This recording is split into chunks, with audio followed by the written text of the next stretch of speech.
പ്രണയതീരം ഭാഗം 6. ആദി നേരെ ശ്രീകോവിലിന് മുന്നിൽ ചെന്ന് കണ്ണുകളടച്ച് പ്രാർത്ഥിച്ചു. ഇവിടെ അങ്ങയെ കാണാൻ നിത്യവും വരുന്ന ഒരു പെൺകുട്ടി എൻ്റെ മനസ്സും ഹൃദയവും കീഴടക്കി. അവളെ എനിക്ക് എൻ്റെ ജീവിത പങ്കാളിയെ തരണമേ. അവൻ ഭഗവാനോട് പ്രാർത്ഥിച്ചു. എനിക്കും അങ്ങ് ഭാര്യയെ സ്നേഹിക്കുന്നത് പോലെ അവളെ സ്നേഹിക്കാനും സംരക്ഷിക്കാനും എൻ്റെ ശരീരത്തിൻ്റെയും ജീവൻ്റെയും ജീവിതത്തിൻ്റെയും ഭാഗമാക്കാനും പറ്റണമെന്ന് മനസ്സ് തുറന്ന് ആദി പ്രാർത്ഥിച്ചു. അപ്പോഴാണ് ആരോ ഭംഗിയായി ശിവപഞ്ചാക്ഷര മന്ത്രം ചൊല്ലുന്നത് അവൻ കേൾക്കുന്നത്. ആദി ശിവപഞ്ചാക്ഷര സ്തോത്രം ചൊല്ലുന്ന ആളെ അത്ഭുതത്തോടെ നോക്കി നിന്നു. അവൻ്റെ ചുണ്ടിൽ ആ പേര് പറഞ്ഞു, കല്യാണി. അന്ന് ശനിയാഴ്ച ആയതുകൊണ്ട് അത്യാവശ്യം തിരക്കുണ്ടായിരുന്നു അമ്പലത്തിൽ. കല്യാണി നടയിൽ നിന്ന് തൊഴുതു. ആദിയെ കണ്ടതായി പോലും ഭാവിച്ചില്ല. പ്രദക്ഷിണം വെച്ച് വന്നു. കല്യാണി മോളെ, ദേവുന് എങ്ങനെയുണ്ട്? തിരുമേനി ചോദിച്ചു. കാലിന് ചെറിയൊരു വേദന, അത്രയേയുള്ളൂ, അവൾ പറഞ്ഞു. മോൾക്കോ? എനിക്ക് കുഴപ്പമൊന്നുമില്ല, ഈ ചെറിയൊരു മുറിവേയുള്ളൂ, അവൾ നെറ്റിയിൽ തൊട്ടുകൊണ്ട് പറഞ്ഞു. അവൾ പിന്നെയും തിരുനടയിൽ നോക്കി തൊഴുതു. പുറത്തേക്കിറങ്ങി. പോകാൻ നേരം അവനെ ഒന്ന് തിരിഞ്ഞു നോക്കി. അപ്പോഴും ആദിത്യ അവളെ തന്നെ നോക്കി നിൽക്കുന്നുണ്ടായിരുന്നു. അവളെ ആ ധാവണിയിൽ കാണാൻ നല്ല ഭംഗിയുണ്ടെന്ന് ആദിക്ക് തോന്നി. ബാലേട്ടൻ തിരുമേനിക്ക് വഴിപാട് റെസീറ്റ് കൊടുത്തു. നടയിൽ പ്രാർത്ഥനയോടെ നിൽക്കുന്ന ബാലേട്ടനെ നോക്കി ആദി പുറത്തേക്കിറങ്ങി. കല്യാണി ഉപപ്രതിഷ്ഠയായ നാഗത്തറയിലേക്ക് പോകുന്നത് കണ്ട് ആദി അങ്ങോട്ട് ചെന്നു. ആദിയെ കാണാത്തതുപോലെ പോകാൻ പോയ കല്യാണിയുടെ കയ്യിൽ ആദി പിടിച്ചു. കല്യാണി ആദിയെ നോക്കി. ആദി അവളെ നോക്കി ചോദിച്ചു, തന്നോട് ഞാൻ ഇന്നലെ പറഞ്ഞതല്ലേ നെറ്റിയിലെ മുറിവ് ഉണങ്ങിയതിന് ശേഷം അഴിച്ചു മാറ്റിയാൽ മതിയെന്ന്? അതുപോട്ടെ, അവിടെ ഒരു ബാൻഡേജെങ്കിലും വയ്ക്കാമായിരുന്നില്ലേ? ആദിയുടെ ആ ചോദ്യത്തിൽ അവളോടുള്ള കരുതൽ ഉണ്ടായിരുന്നു. കല്യാണി ദേഷ്യത്തിൽ ആദിയെ നോക്കി. അപ്പോഴാണ് താൻ അവളുടെ കയ്യിൽ പിടിച്ച കാര്യം ആദി ഓർത്തത്. ആദി കല്യാണിയുടെ കയ്യിലെ പിടുത്തം വേഗം വിട്ടു. സോറി, അവൻ പറഞ്ഞു. എൻ്റെ കാര്യം നോക്കാൻ എനിക്കറിയാം. ഡോക്ടർ ഹോസ്പിറ്റലിൽ വരുന്ന രോഗികളുടെ കാര്യം നോക്കിയാൽ മതി കേട്ടോ. കല്യാണി മുഖം തിരിച്ച് നടന്നു. അവൾ പോകുന്നത് നോക്കി ആദി നിന്നു. ബാലേട്ടൻ വന്ന് പ്രസാദം കൊടുത്തു. അതിൽ നിന്നും ഭസ്മമെടുത്ത് നെറ്റിയിൽ തൊട്ടു. എന്തു മനോഹരമായിട്ടാണല്ലേ ആ കുട്ടി ശിവപഞ്ചാക്ഷര മന്ത്രം ചൊല്ലിയത്? ബാലേട്ടൻ ആദിയോട് ചോദിച്ചു. അതെ ബാലേട്ടാ, അവൾ പോകുന്നത് നോക്കി നിന്നുകൊണ്ട് ആദി പറഞ്ഞു. കല്യാണി അമ്പലത്തിലുള്ള പലരോടും സംസാരിച്ച് പോകുന്നത് ആദി കണ്ടു. കല്യാണി വീട്ടിൽ ചെന്ന് കുറച്ച് കഴിഞ്ഞപ്പോഴേക്കും ദേവുവും അച്ചുവും സോനുവും വന്നു. 2 ദിവസമായി പുറത്തേക്ക് പോയിട്ട്, നമുക്കൊന്ന് പുറത്തേക്ക് പോയാലോ? ദേവു ചോദിച്ചു. നിനക്ക് കാലിന് വേദനയില്ലേ? നടക്കാൻ പറ്റുമോ? കല്യാണി ചോദിച്ചു. എനിക്ക് ചെറിയൊരു വേദന, അത്രയുള്ളൂ. ഞാനിപ്പോൾ വീട്ടിൽ നിന്നും ഇവിടെ വരെ നടന്നല്ലേ വന്നത്. വാടാ, നമുക്കൊന്ന് കറങ്ങാൻ പോവാം, ദേവു പറഞ്ഞു. കല്യാണി അച്ചുവിനെയും നോക്കി. അവർക്കും ആഗ്രഹമുണ്ടെന്ന് മനസ്സിലായി. എന്നാ പോകാം, ഞാനൊന്ന് റെഡിയാവട്ടെ. 4 സംഘം യാത്രയായി താഴേക്ക് വന്നപ്പോൾ, എങ്ങോട്ടാ 4 കൂടി? കനകാമ്മ ചോദിച്ചു. ഞങ്ങൾ പുറത്തു പോയിട്ട് വരാം, കല്യാണി പറഞ്ഞു. പോകണ്ട എന്ന് പറഞ്ഞാൽ അനുസരിക്കില്ല എന്നറിയാം, അതുകൊണ്ട് പോയിട്ട് വേഗം വരണം കേട്ടോ. ആ പിന്നെ കാറിൽ പോയാൽ മതി, കനകം പറഞ്ഞു. ശരി അമ്മേ എന്ന് പറഞ്ഞ് കല്യാണി കനകത്തിന് ഉമ്മ കൊടുത്തു. നല്ല കനകാമ്മ എന്ന് പറഞ്ഞ് ദേവവും അച്ചുവും സോനവും ചെന്ന് കെട്ടിപ്പിടിച്ചു. മതി മതി സോപ്പിട്ടത്, സൂക്ഷിച്ചു പോയിട്ട് വാ. 4 പേരും കൂടി കാറിൽ കയറി. കല്യാണിയാണ് ഡ്രൈവ് ചെയ്തത്. ലുലു മാളിൽ പോകാനാണ് തീരുമാനിച്ചിരുന്നത്. അവർ 4 പേരും മുകളിലെ ജ്യൂസ് ആൻഡ് ഐസ്ക്രീം ഭാഗത്തേക്ക് പോയി. 4 ഐസ്ക്രീം വാങ്ങി. കല്യാണിയും അച്ചുവും വന്നിരുന്നു. എടാ, ഈ മാള് വന്നതുകൊണ്ട് പ്രണയിക്കുന്നവർക്കെല്ലാം എന്ത് ഗുണമല്ലേ? എത്ര നേരം വേണമെങ്കിലും ഇവിടെ വന്നിരിക്കാം. വെയിലും കൊള്ളണ്ട, മഴയും കൊള്ളണ്ട, എന്താ സുഖമല്ലേ? സോനു പറഞ്ഞു. അത് ശരിയാ, ഇവിടെ വന്ന് വായി നോക്കിയിരിക്കാൻ നല്ല രസാണ് അല്ലേ കല്ലു? ദേവു ചോദിച്ചു. നിനക്ക് വായി നോക്കാൻ ഇവിടെ തന്നെ വേണമെന്നില്ലല്ലോ, കോളേജിലും നീ അതിന് കുറവൊന്നും വരുത്തുന്നില്ലല്ലോ, കല്യാണി ദേവുവിനോട് പറഞ്ഞു. ആ അത് പിന്നെ ഒരു നേരം പോക്ക്, അത്രയുള്ളൂ, അവളും തിരിച്ചു പറഞ്ഞു. അതെ അതെ. ഡാ കല്ലു, ദാ ആ വരുന്നത് ആരൊക്കെയാണെന്ന് നോക്കിയേ. സോനു പറഞ്ഞതും കല്യാണിയും ദേവുവും അങ്ങോട്ട് നോക്കി. എന്നിട്ട് അച്ചുവിനെ നോക്കി തലയാട്ടി. വീട്ടിൽ നിന്നും ഇറങ്ങിയപ്പോൾ തന്നെ മെസ്സേജ് എത്തേണ്ടവർക്ക് എത്തിയല്ലേ? ദേവു ചോദിച്ചു. അച്ചു കള്ളച്ചിരിയോടെ ഇരുന്നു. ശരത്തും വിനോദും അരവിന്ദ്, കൃഷ്ണ, ദീപക് എന്നിവരായിരുന്നു അങ്ങോട്ട് വന്നത്. അവർ കല്യാണിയെയും കൂട്ടുകാരുടെയും അടുത്തേക്ക് വന്നു. അല്ല, നാൽവർ സംഘം എന്താ ഇവിടെ? കൃഷ്ണ ചോദിച്ചു. ഞങ്ങളെ ഫുട്ബോൾ കളിക്കാൻ വന്നതാ ഇവിടെ, ദേവു പറഞ്ഞു. ആണോ? ആദ്യം നിന്റെ കാലൊന്ന് ശരിയാവട്ടെ, എന്നിട്ട് നീ ഫുട്ബോൾ കളിക്ക്, കൃഷ്ണ തിരിച്ചും പറഞ്ഞു. നീ പോട കഴുതേ. ദേവു, നീ പൊടി കുരങ്ങി. കൃഷ്ണ, മതി. അവർ രണ്ടുപേരും തല്ലുകൂടുന്നത് കണ്ട് വിനോദ് പറഞ്ഞു. അയ്യേ, നിങ്ങളെന്താ കൊച്ചുകുട്ടികളെ പോലെ? വാ ഇരിക്കേ എല്ലാവരും. ശരത്തിനോടും കൂട്ടുകാരോടും അവരുടെ അടുത്തുള്ള കസേരയിൽ ഇരിക്കാൻ കല്യാണി പറഞ്ഞു. ഞങ്ങള് ഇവിടെയുണ്ടെന്ന് അറിഞ്ഞു വന്നതല്ലല്ലോ? ദേവു അച്ചുവിനെ ഇടം കണ്ണിട്ട് നോക്കിക്കൊണ്ട് വിനോദിനോട് ചോദിച്ചു. ഞങ്ങൾ ഷോപ്പിങ്ങിന് വന്നതാ അല്ലേടാ ശരത്തെ? ശരത്ത് കല്യാണി നോക്കുകയായിരുന്നു. ആ അതെ. ആ ശരി ശരി, വിശ്വസിച്ചു. നിങ്ങൾക്ക് കുടിക്കാൻ എന്താ വേണ്ടത്? കല്യാണി ചോദിച്ചു.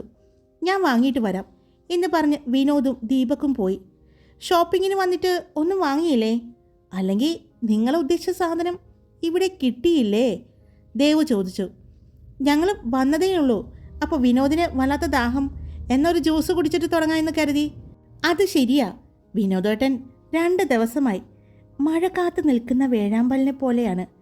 മഴ കിട്ടാത്തത് കൊണ്ട് ദാഹം കാണും. അച്ചുവിനെ നോക്കിക്കൊണ്ട് ദേവു പറഞ്ഞു. അച്ചു അവളെ കണ്ണുരുട്ടി കാണിച്ചു. ദാ വരുന്നു വേഴാമ്പൽ, ദേവു പറഞ്ഞു. എല്ലാവരും ചിരിച്ചു. വിനോദും ദീപക്കും 4 ഐസ്ക്രീമുകളുമായി വന്നു. ഇതെന്താ 4 നിങ്ങൾ 5 പേരില്ലേ? ദേവു ചോദിച്ചു. അപ്പോഴാണ് എല്ലാവരും അത് ശ്രദ്ധിച്ചത്. എനിക്ക് വേണ്ട, ഞാനിപ്പോൾ ഒരു പെപ്സി കുടിച്ചിട്ടാണ് വന്നത്.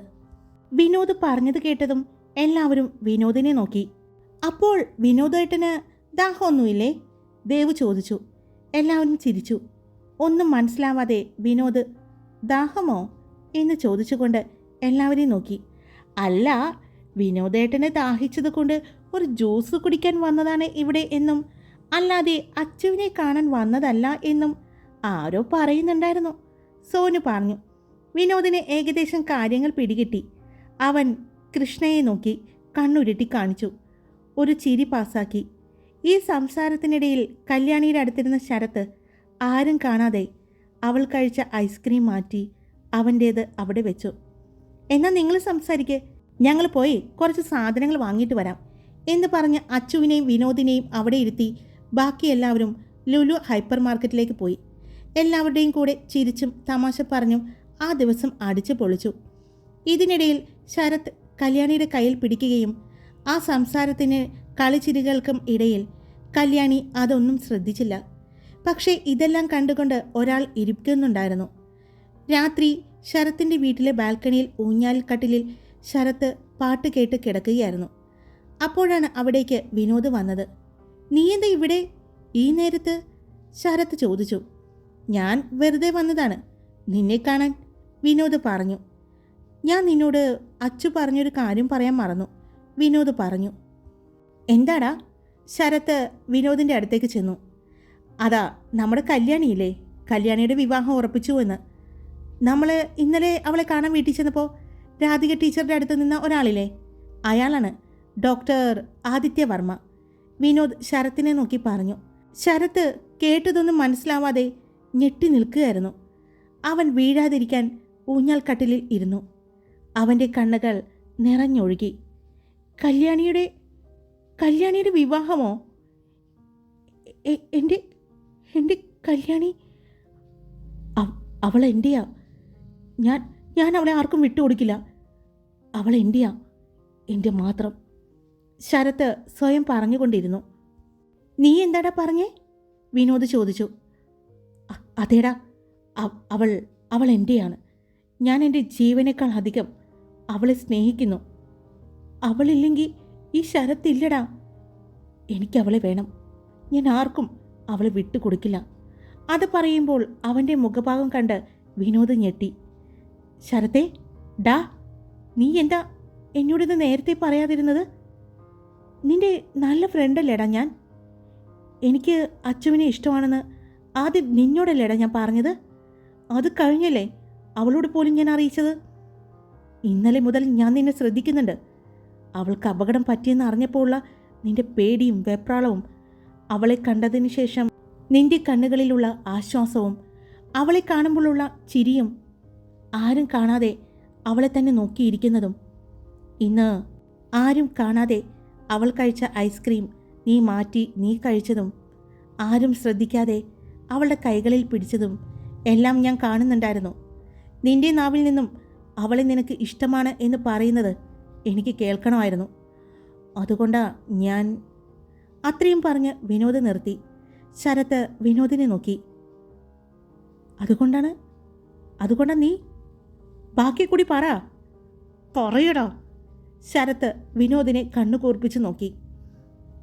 ഞാൻ വെറുതെ പറഞ്ഞതാ കല്യാണിയുടെ കല്യാണം ഉറപ്പിച്ചു എന്ന്. പിന്നെ അവിടെ കേട്ടത് ഒരു അടിയുടെ ശബ്ദമായിരുന്നു. ശരത്ത് വിനോദിൻ്റെ കരണം നോക്കി ഒന്ന് കൊടുത്തു. ഇനി നീ വെറുതെ പോലും പറയരുത്.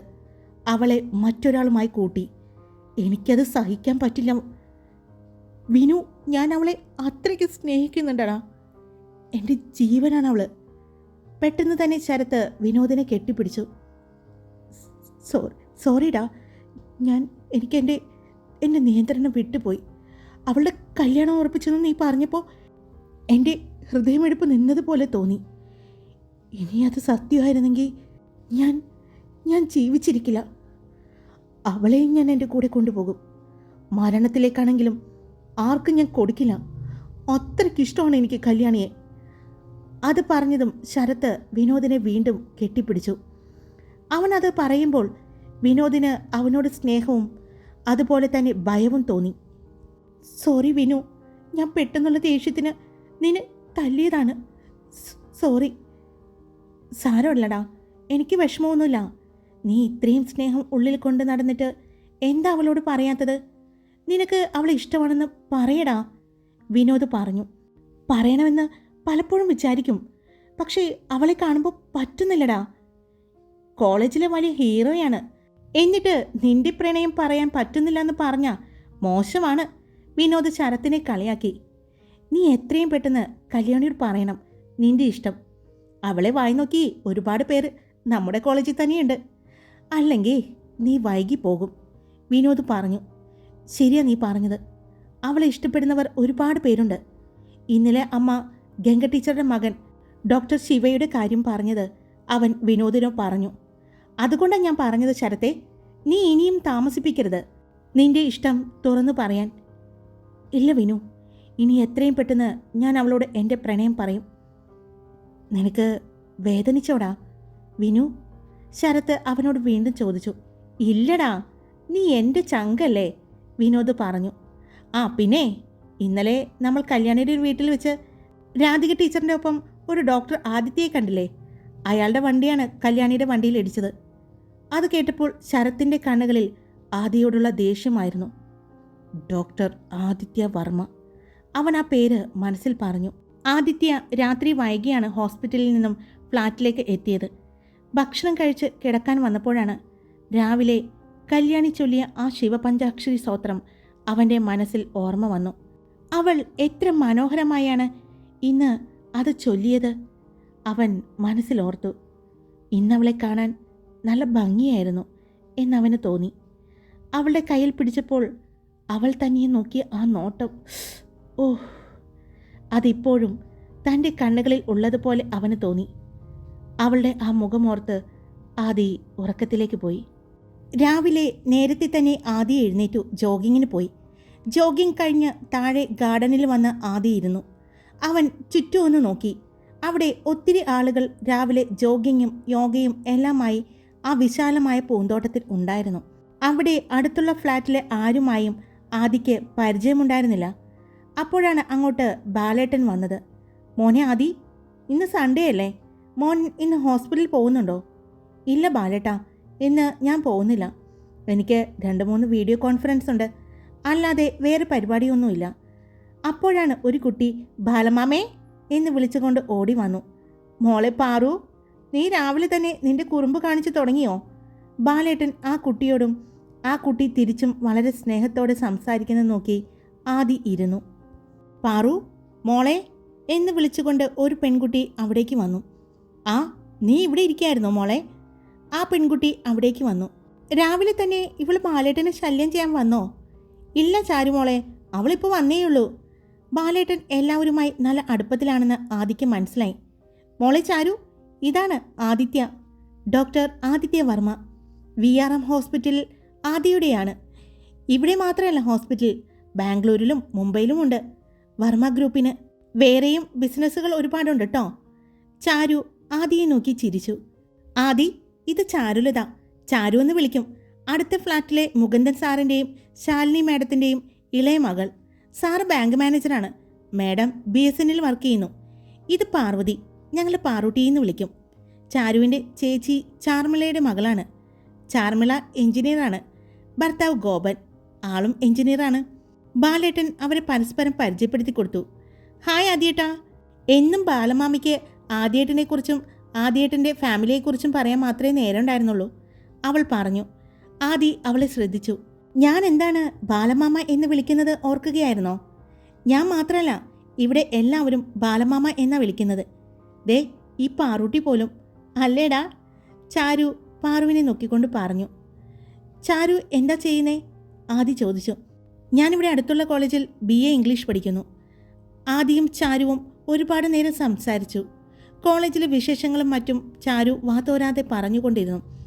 ചാരുവിൻ്റെ സംസാരം കേട്ടപ്പോൾ ആദിക്ക് ആരതിയെ ഓർമ്മ വന്നു. ഇവളെപ്പോലെ തന്നെ ഒരു വായാടിയാണ് തൻ്റെ പെങ്ങളും. ആദി ഓർത്തു. ആദിയും ചാരുവും പെട്ടെന്ന് കൂട്ടായി. വൈകിട്ട് ആദിത്യ നടക്കാനിറങ്ങിയപ്പോൾ ചാരുവും ഓടി വന്നു. ആദിയേട്ടാ, ഞാനും വരുന്നു. നമുക്ക് വർത്തമാനം പറഞ്ഞ് നടക്കാം. എനിക്ക് ആരും കൂട്ടില്ലാത്തത് കൊണ്ട് ഞാൻ മടിച്ചിരിക്കുകയായിരുന്നു. ആദിയേട്ടൻ കൂട്ടുമെങ്കിൽ ഞാനും ഇനി മുതൽ നടക്കാൻ കൂടാം, ചാരു പറഞ്ഞു. അതിനെന്താ ചാരു, ചാരു ഉണ്ടെങ്കിൽ ഏട്ടനും നടക്കാം, ഒരു കൂട്ടാവുമല്ലോ. ആരതിയും ഞാനും നടക്കാൻ പോവും. അവളോട് സംസാരിച്ച് നടക്കുമ്പോൾ സമയം പോകുന്നത് അറിയില്ല. അത് പറഞ്ഞപ്പോൾ ആദിയുടെ മുഖം വാടി. എന്താ ഏട്ടൻ മുഖം വാടിയേ? ആരതിയെ മിസ് ചെയ്യുന്നുണ്ടോ? എന്നാ ഇവിടെ ഏട്ടൻ എന്നെ പെങ്ങളാക്കിക്കോ. എനിക്കാണെങ്കിൽ ആങ്ങളമാരും ഇല്ല. അല്ലെങ്കിലും നിന്റെ സംസാരം കേട്ടപ്പോൾ തന്നെ എനിക്ക് എൻ്റെ ആരതിയെപ്പോലെയാണ് തോന്നിയത്. എന്നാൽ ആദ്യേട്ടൻ വാ, നമുക്ക് നടക്കാം. അവർ രണ്ടുപേരും ഓരോ വിശേഷങ്ങൾ പറഞ്ഞ് നടന്നു. ഹായ്, എല്ലാവരും സുഖമായിട്ടിരിക്കുന്നോ? ഞാൻ സുഖമായിട്ടിരിക്കുന്നു. അപ്പോൾ സ്റ്റോറി ഇട്ടിട്ടുണ്ട്. ഇത് കേട്ടവരും കേൾക്കാത്തവരും ഉണ്ടെങ്കിൽ നിങ്ങളുടെ അഭിപ്രായങ്ങളൊന്ന് പറയുന്നേ. നിങ്ങൾക്ക് ഇഷ്ടപ്പെടുകയാണെങ്കിൽ വീണ്ടും കേൾക്കാൻ ആഗ്രഹിക്കുന്നു എന്ന് പറഞ്ഞതുകൊണ്ടാണ് അത് ഞാൻ വീണ്ടും ഇട്ടത്. ഇത്രയും നല്ല സ്റ്റോറി വെറുതെ പോകണ്ടല്ലോ എന്ന് വിചാരിച്ചു. വീണ്ടും വീണ്ടും കേൾക്കാൻ ആഗ്രഹിക്കുന്നവരുണ്ട്, കേൾക്കാത്തവരുണ്ട്. എല്ലാവർക്കും വേണ്ടിയാണ് ഞാൻ വീണ്ടും ഈ സ്റ്റോറി ഇടുന്നത്. അപ്പോൾ ഇഷ്ടപ്പെട്ടാൽ ലൈക്ക് ചെയ്യുക, നിങ്ങളുടെ അഭിപ്രായങ്ങൾ കമൻറ്റ് ചെയ്യണം കേട്ടോ. പിന്നെ സബ്സ്ക്രൈബ് ചെയ്യാതെ കേൾക്കുന്നവരുണ്ടേ, ഒന്ന് സബ്സ്ക്രൈബ് ചെയ്ത് സപ്പോർട്ട് ചെയ്യുന്നേ. Love you all. It's me Karthika.